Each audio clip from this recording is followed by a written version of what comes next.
Hey there, welcome back to Crosswork Reviews. Today I'm going to be reviewing Planes, Trains, and Automobiles. Every time I watch this movie, I thoroughly enjoy myself, and it's probably now my favorite Thanksgiving movie. Thanks to my friend for recommending this. You know who you are. Because it was made in the late 80s, it has that nostalgic feeling that a lot of holiday movies back then and in the 90s had, making it a very rewatchable comfort movie. That nostalgic feeling doesn't really exist anymore, which I'm kind of sad about. It's very soft. It's packed full of verbal, physical, and situational humor, so it can appeal to a pretty wide audience, even though I would say that the humor drifts a little more towards the side of a guy's sense of humor, but I think that's just my opinion. The plot was very simple, but the writers knew how to construct a scene that made us care a little bit less about the big picture of the plot, but more so about what was happening in each scene and the humor behind each situation. I think when you're watching a well-done comedy, such as Planes, Trains, and Automobiles, it's a good sign when you look forward to the next scene as soon as it starts. There should be a level of, ooh, I love this part, all the way through. I think this is the case with a lot of the original Disney movies, as well as films like The Princess Bride, where you don't want to go to the bathroom to leave because you might miss your 11th favorite part. Her first child came out sideways.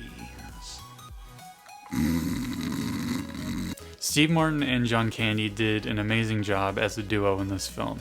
Their chemistry and their comedy styles worked so well because they conflicted and they were just polar opposites, which is really a good tried and true trick in comedy, is to have the clown and the straight man, and that's been proven true with Carol Burnett's show and Laurel and Hardy and the Marx Brothers and Abbott and Costello and all of those. Using this method, the situations in this film force John Candy and Steve Martin's character together, allowing us to experience the drama and the conflict the way in which they do. Alongside all of the ridiculous comedy, this movie is also filled with a lot of heart.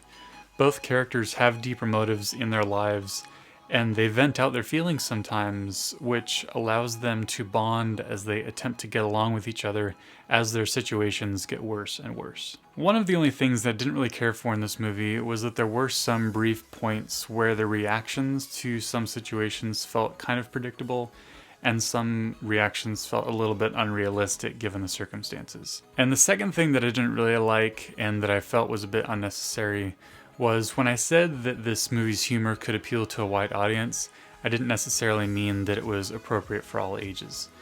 Even though most of this movie could very easily be rated PG for just its general story and situations, especially if you took out the periodic PG-13 language and sexual references, it's actually rated R. And the reason for this is just a very brief scene where there are probably around 19 F-bombs in about 20 seconds. Which, I mean, if you know me, you know that I don't care for that, and I don't think it's necessary. If you still want to see this movie but don't want to hear all of that, for reference, it is when Steve Martin walks up to a rental car lady to ask for assistance. That's when you hit mute. Piece of cake, honestly.